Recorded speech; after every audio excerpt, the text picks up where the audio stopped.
Okanagan Valley Radio is pleased to present For the Health of It with Tania Gustafson. Tania is an internationally certified and licensed nutritionist and fitness coach, helping people to live longer, stronger, healthier lives, naturally. Currently, Tania is one of the only 5 health professionals in Canada coaching people on how to use blood sugar stabilization to lose weight and achieve and maintain their health goals without dieting. For the Health of It is a weekly podcast where Tania will be sharing practical health tips and strategies, along with the occasional recipe and guest speakers with information that will ultimately spark healthy changes. Because as Tania says, if you don't take care of your body, where will you live? And now here's your host, Tania Gustafson.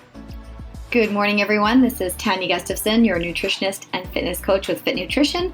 Welcome to this morning's episode of For the Health of It, right here on OkanaganValleyRadio.com. So today we're continuing in our series of the 6 components of health. So today we're on number 4. And so number 4 is nutrition.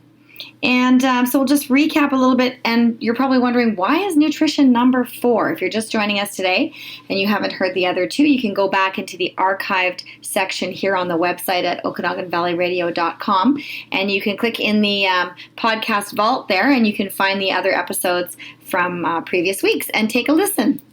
But I'll just recap it quickly for you here today.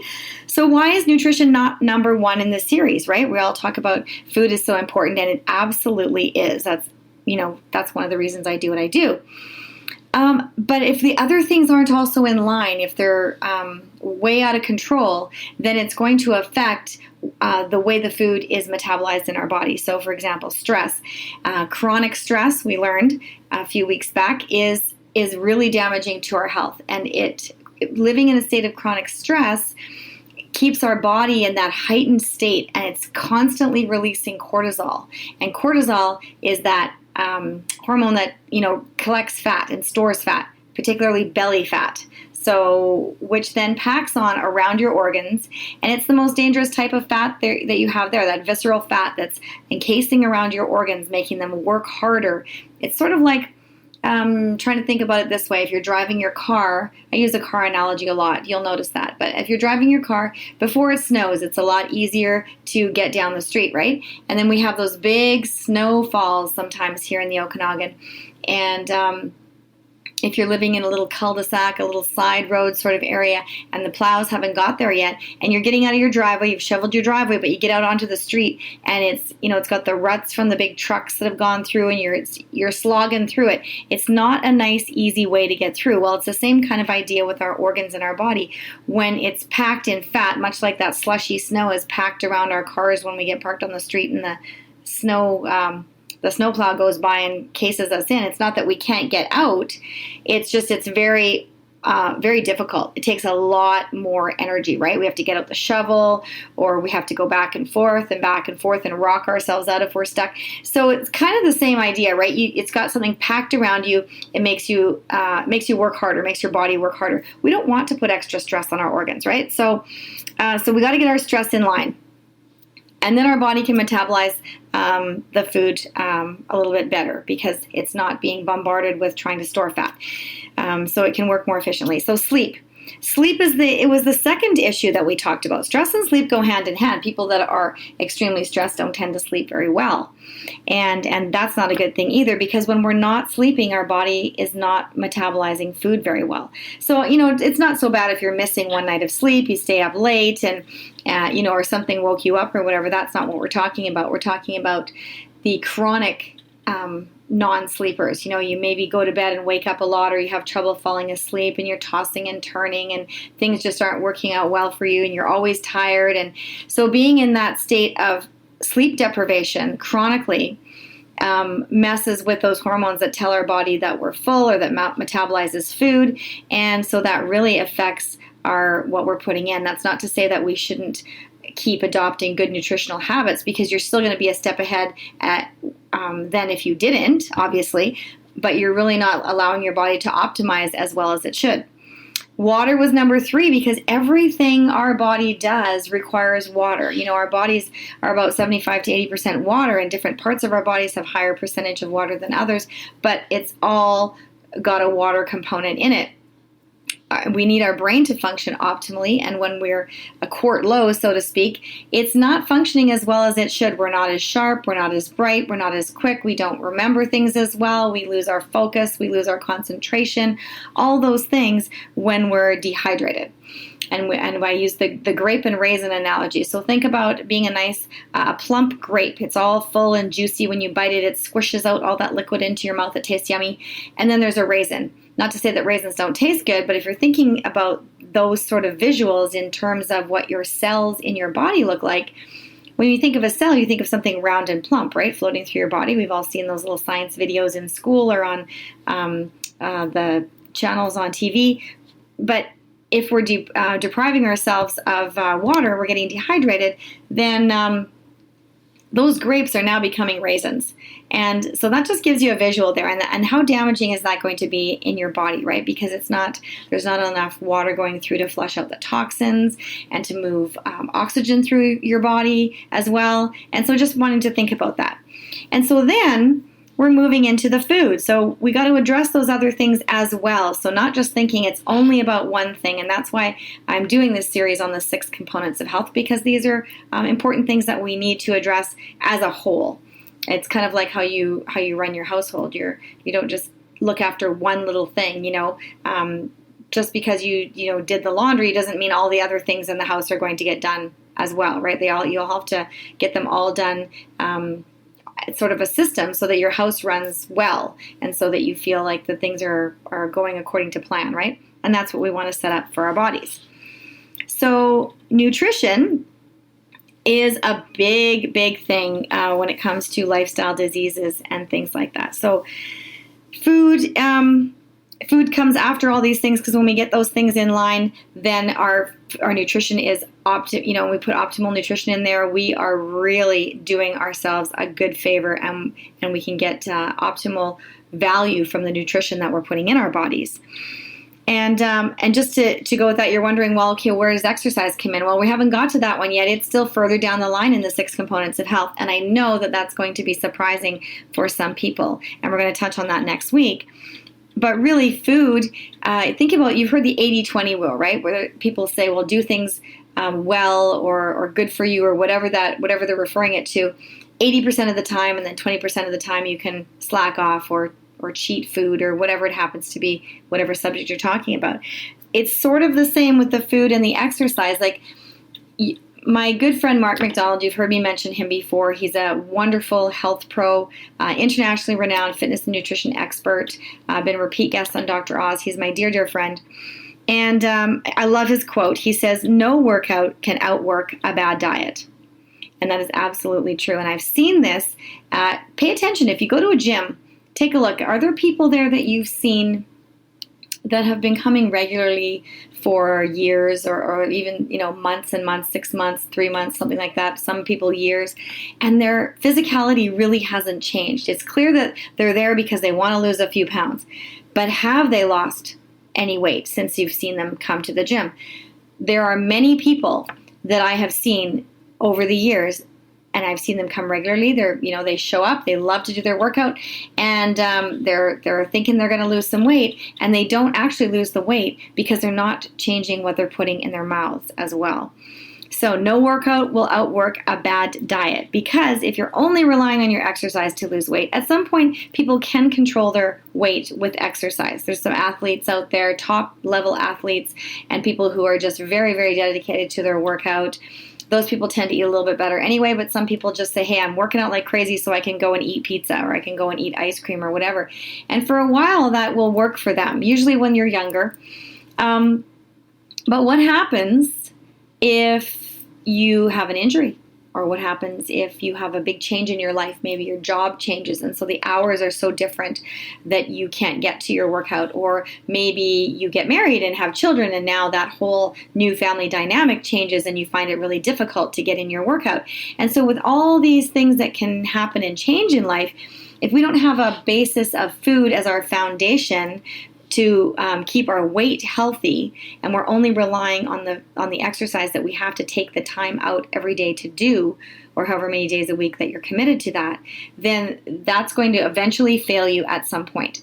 So keep doing what you're doing with regards to exercise, but then we need to think more in terms of your weight is controlled in the kitchen and your fitness is made in the gym. Okay?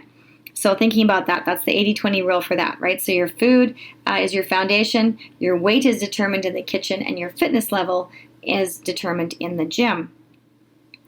And along with the weight, doing the right sorts of balancing with your food and making better food choices really is indicative of lifestyle diseases. So whether you're going to have them or whether you're not going to, or whether you already do have them or whether you can reverse them.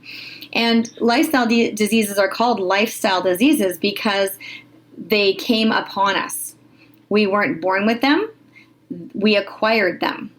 And if you think about that, anything that you've acquired, you can now get rid of, right? You acquire extra junk in your garage, you can have a garage sale. You acquire a pet, well, the pet's not going to live forever. Or if you happen to move to a place where you can't take the pet, you can, give it to a good home. So when we acquire things, we can then not have them anymore at some point if we want to. So it all becomes if we want to. And then if we know how to do that in a healthy way, we can reverse a lot of the diseases that are out there, and certainly the ones that are called lifestyle diseases. So the heart diseases, the high blood pressure, the high cholesterol, the diabetes is a huge one. And just a little aside here, for all those who are listening, Alzheimer's for the last 10 years by health professionals, by doctors, have called Alzheimer's type 3 diabetes. So that just lets you know how really important it is to not acquire these diseases and to do the very, very best you can if you're a pre-diabetic, or if you're on the verge of anything, you think you might be on the verge, or if you have you're full out have type 2 diabetes, or if you're just really carrying that extra weight and you're worried about something. It's very prudent. It's going to behoove you to take care of that sooner rather than later. So when we choose to take the actions to take care of ourselves, then it's our choice, and we get to do it in a much easier, a much more relaxed way. It doesn't become an emergency. As soon as somebody has a heart attack, as soon as someone has a stroke, as soon as someone ends up in the hospital because their blood pressure went through the roof or something like that, it now becomes an emergency. And we want to avoid those at all costs. And most of the time you can. Or at least you can minimize the risks and make it better. So adding, doing whatever we can with our food, and we can reverse these lifestyle diseases, make ourselves much more healthy. There's a small demographic of people out there which I would like to see increase. But there's a small demographic of people out there getting healthier as they age. And it's not an exclusive club. Anybody can join it. All you have to do is put the effort in. And when you think about back to the 80-20 rule with the food and the gym you have to, or your daily walk or your exercise or whatever, those are great. I love it. I'm at the gym 6 days a week. That's just my stress reliever, my thing. I love doing it. And when we're doing those things, we have to schedule out a block of time to do it, regardless of how many days a week you do that. Or you're going to put it into your daily routine. So maybe you walk to work, or you park far away and you walk from the car or something. You're trying to add some more stuff in. And those are great ideas too. But with our nutrition, we have to eat to survive, right? So it's not like we're scheduling time in to eat. We're already doing that. So it doesn't cost you any more time. It doesn't cost you a lot more money.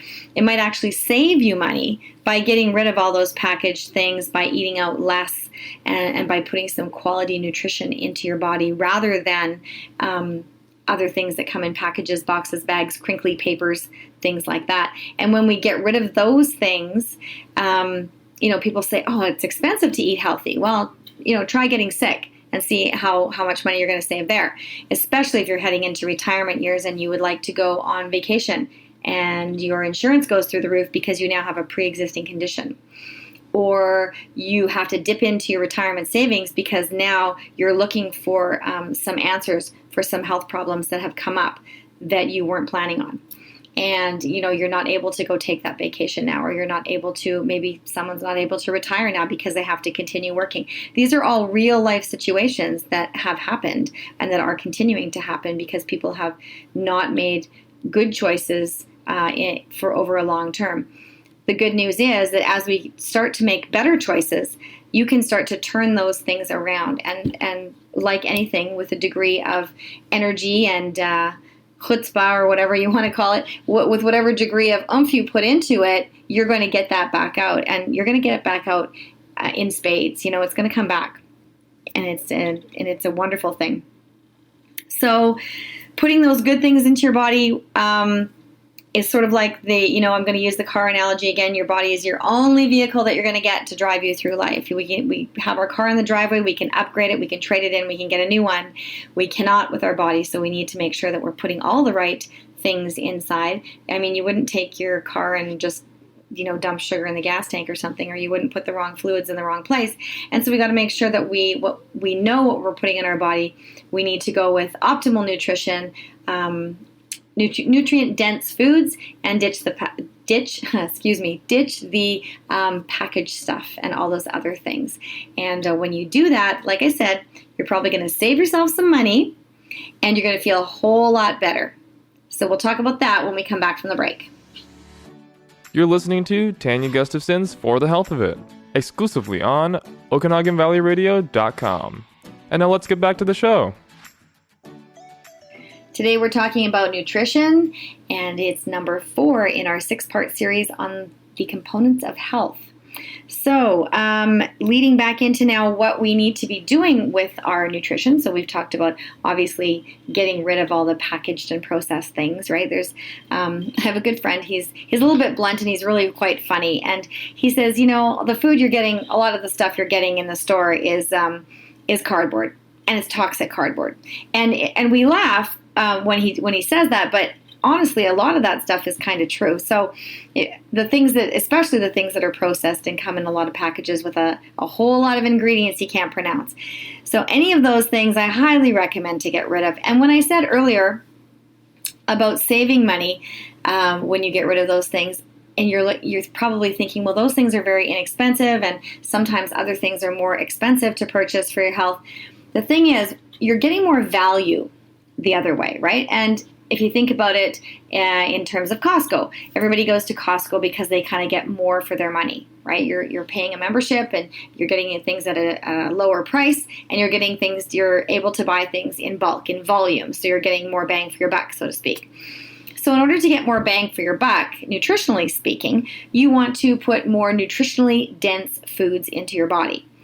And so when we do that, our bodies, we stay full longer. And so therefore, we don't get that urge to keep snacking on those unhealthy things. So you're not eating them several times per day.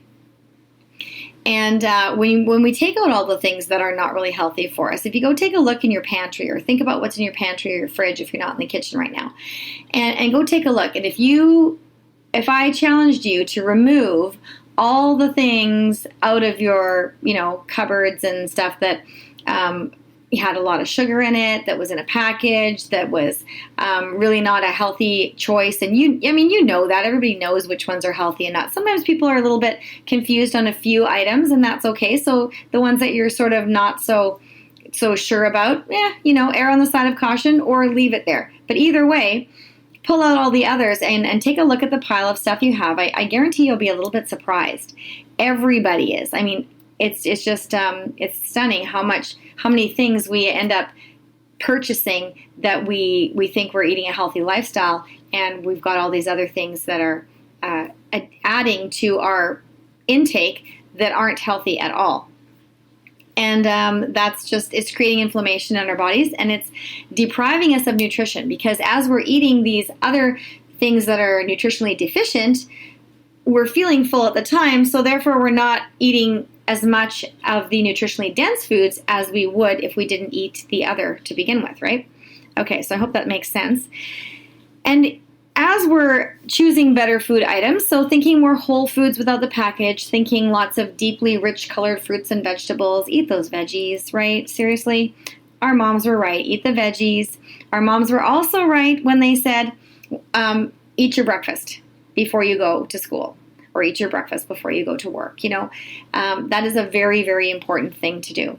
I used to work in a school many years ago with helping with special needs kids in the classroom, and even helping out with some of the other kids depending on what was needed in the classroom with the teacher. And we could certainly tell when a child showed up who had not had breakfast. They could not sit still. They were really hard pressed to try and focus and concentrate. They were fidgety. They were bothering the other children beside them. They got frustrated much more easily. And it's hard on the child. It's hard on everybody in the classroom, but it's also hard on that child. And so we could see some patterns after a while, and so then we got to realize as some kids we could tell these patterns were always happening. So we would ask them as they came in the door, so what did you have for breakfast today? And if the answer was, I didn't have time for breakfast, or I'm not allowed to eat it in the car, or I forgot, or whatever it is, then we would say, okay, go grab something out of your lunch kit, have it, sit down at your desk and eat it up while we're getting the lesson started. And just that little act of making sure that they had something allowed them to sit, to calm down, to focus, and now attend to what the teacher's saying. So now they're also learning more. So when we think about that, what is that doing for us as adults as we're heading out to work every day? Or we're dealing with our family or our loved ones? If we are not nourishing ourselves to begin with and start the day, we're losing that focus, we're losing that patience, it's harder for us as well to concentrate and focus, and we don't produce as well. So for those of us in business, for yourself, if you have your own business, if you're running a business, if you're really busy that way, you're going to be more productive if you get the nutrition in and if you start the day off well with a balanced breakfast. So what is balanced, and when do we need to eat? So some people are saying, well, I'm just too busy. Well, if you're too busy, if you don't have time to make if you don't have enough time for your health right now, you better make time to be sick later. It's just the way it goes. And we can never say when it's going to happen. We just can tell you for sure that it will. So eating a balanced breakfast. So eating within about an hour of when you get up.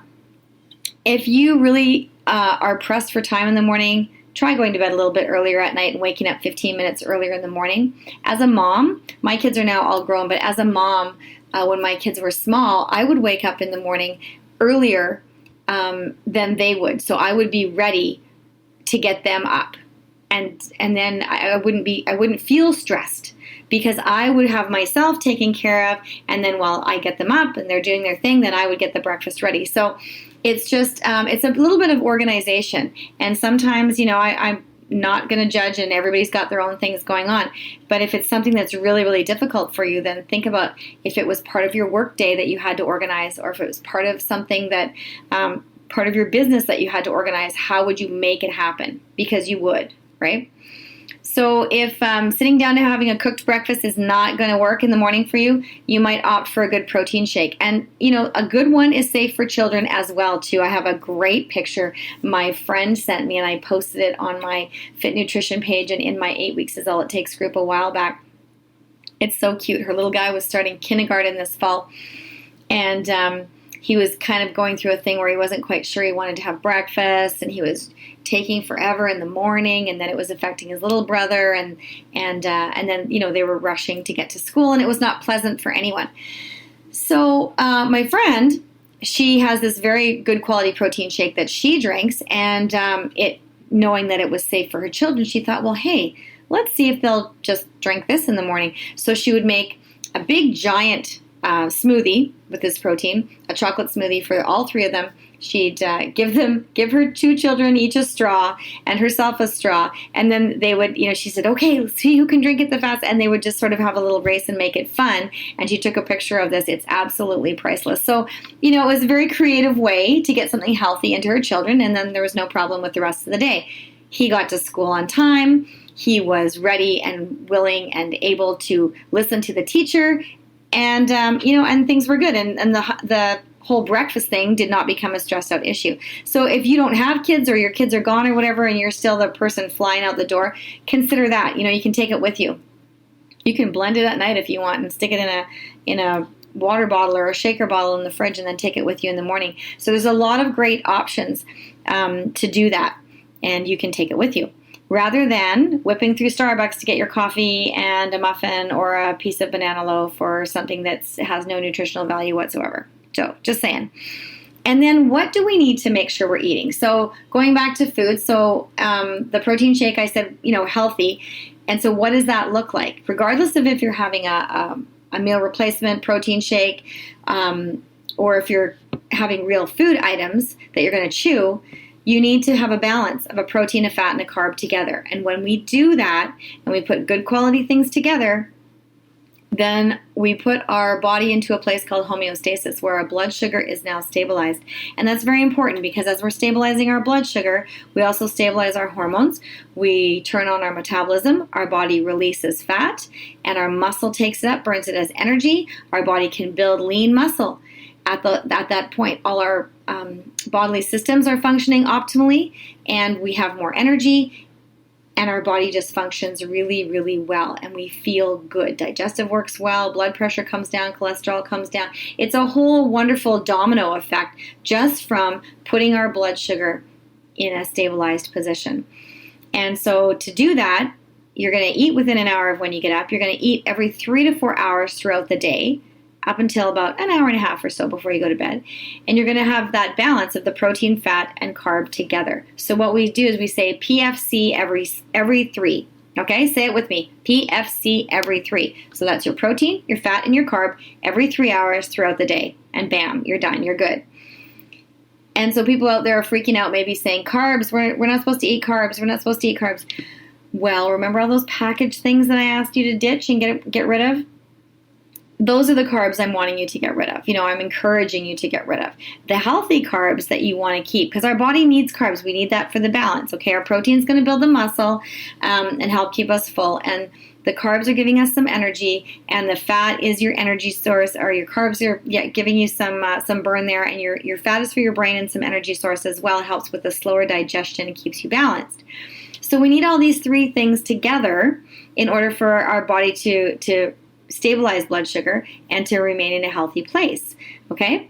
So we do need the carbs, but the carbs we need are the fruits and vegetables, not the muffins, not the, date squares, and not the donuts at Tim Hortons, and not the latte with 5 pumps of whatever for breakfast. All those things are carbs, but they are carbs that are going to spike your blood sugar.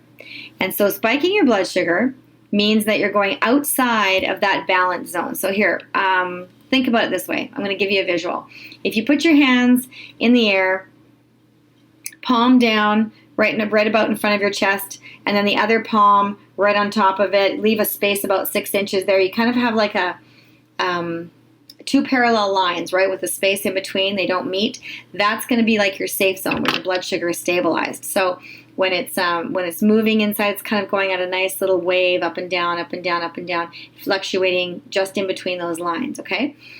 When we eat those really carb-loaded things that are processed, that have, come in packaged boxes, bags, cans, wrappers, all those things, our blood sugar spikes, and it goes right up over that top bar, over your top hand there. And every time it goes up over the top, your blood sugar spikes and you store fat. And then if we're waiting too long between meals or skipping breakfast, because breakfast means break the fast, right? We have been not eating all night long. We have not had anything to drink. We wake up in the morning. We should have a nice big glass of water and have something to eat within the first hour. When we don't, our blood sugar now is low and it's going to start to drop. And as soon as you get up and start making demands on your body to move, to think, to get dressed, to go to the gym, to work, to go to work, to do a presentation, whatever it happens to be, those are demands we're putting on our body. And our brain needs the fuel to keep going. So what happens is if you're not going to feed it fuel, it's going to take that from your muscle. And then the problem with that is, remember I said as soon as your body is in that nice balance zone and your blood sugar is stable and it releases fat, then your muscle takes that up and burns it as energy. If we have chipped away at our muscle, there is less there that we can use to burn off the fat when it is released. And that is the definition of your metabolism slowing down. So people will say, well, I used to be able to lose weight really quick, or my metabolism was so much faster, and it's just so much slower now. And it's like, oh my goodness, I've tried everything and it's not working. They've probably done this. They've probably either crash dieted, or they've just developed habits where they, miss breakfast and sometimes don't eat until lunch or later. And then their blood sugar has dropped so much in order to keep our bodies going. We're a very efficient machine, and regardless what we throw at it, our body's really good at trying to find different ways around situations in order to keep us going. And this is a perfect example of that, because we're depriving our bodies of something that it needs, but it's going to go and get it from somewhere else. It's just detrimental to us in the long run if it keeps doing that. So we do not want to take it from our muscle. We want to make sure that we're eating first thing in the morning, within that first hour, a protein, a fat, and a healthy carb together, and then every 3 hours throughout the day up until about an hour and a half before you go to bed. Your body is going to be your metabolism is turned on. You'll be a lean, mean, fat-burning machine. You'll have loads of energy to spare. And when you're choosing those really healthy, quality food items to put together in this way, like we talked before, you are just going to start improving your health the longer you do that. So I encourage you to check that out. If you need more information, you can check on my website at fuelignitethrive.com. If you want to join our group and start your 8-week program to stabilize blood sugar and lose weight, you are so welcome to join my Facebook group. 8 weeks is all it takes. That's the digit. 8 weeks is all it takes on Facebook. Just request to join and I will gladly add you. And you can like and follow my Fit Nutrition page for recipes and exercises and a whole bunch of other useful stuff. And I just thank you for joining in today on For the Health of It, and we'll see you next time. Thank you for joining. You've been listening to For the Health of It with your host, Tania Gustafson. Be sure to join her next week for more great health tips. If you missed any of her shows, you can find them in our podcast archives at OkanaganValleyRadio.com.